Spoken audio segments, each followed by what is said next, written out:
My house was built in 1904.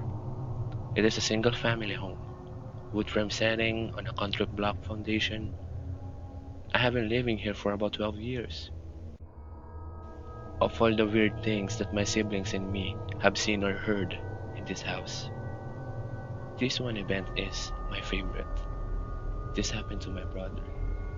About 10 years ago, my brother and his best friend had started a garage band playing mostly Spanish rock, alternative music but in Spanish. His friends could only get together on Sunday afternoons. They would practice into the early evening, and they would usually call it quits by 8 p.m. This was the time I usually showed up and went to bed, cause I worked the graveyard shift. This happened in late fall, so the days were getting shorter. They had just finished a long session when the decision to head to someone else's house came about.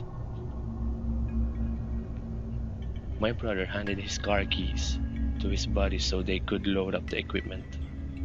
Everyone had filed out of the basement, but the tricky part was that they needed to walk all the way to the back of the basement, up the back stairs, through the kitchen doorway, down the hall, into the living room and out into the front porch. Everyone was outside sitting in my brother's truck, waiting for him. My brother was walking up the back stairs when he remembered that he had left his pancakes in a to-go container sitting on the speaker in the basement. He made a decision to go back. Now, the basement is not clean, with pool sight lines. There had been partitions made. So after my brother walks back, he is about to retrieve his food container, when out of the corner of his eye, he sees it. It is a shadowy figure, right at his peripheral vision. This feeling of dread and uneasiness washed over my brother. We had been taught that if you are in the presence of spirit or ghosts, and you felt a bad vibe, to say a quick prayer, or to cuss at it.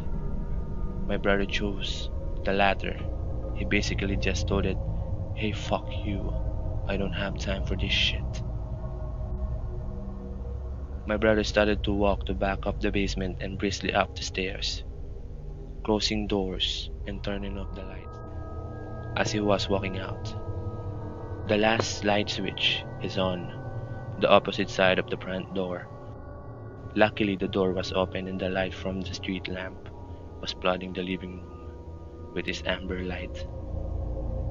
My brother said he felt something at his back, but at no point did he turn around. As he flicked the last switch, my brother said he felt something at his back, but at no point did he turn around. As he flicked the last switch, the living room went dark, as did the rest of the house. As he stepped out, he pulled on the door, closing it behind him. Still holding his food container in one hand, he jogged down the few porch steps. He walked towards the front gate. Our house resides far from the main street, essentially having a large front yard, but no rear garage.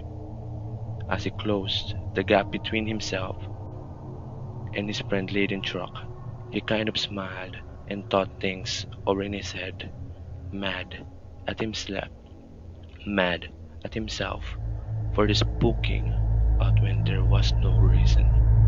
He climbed into the driver's side of the truck, putting on his seatbelt and getting ready to pull out of the parking spot directly in the front of the house, when one of his friends asked, "Hey, wait, what about your brother?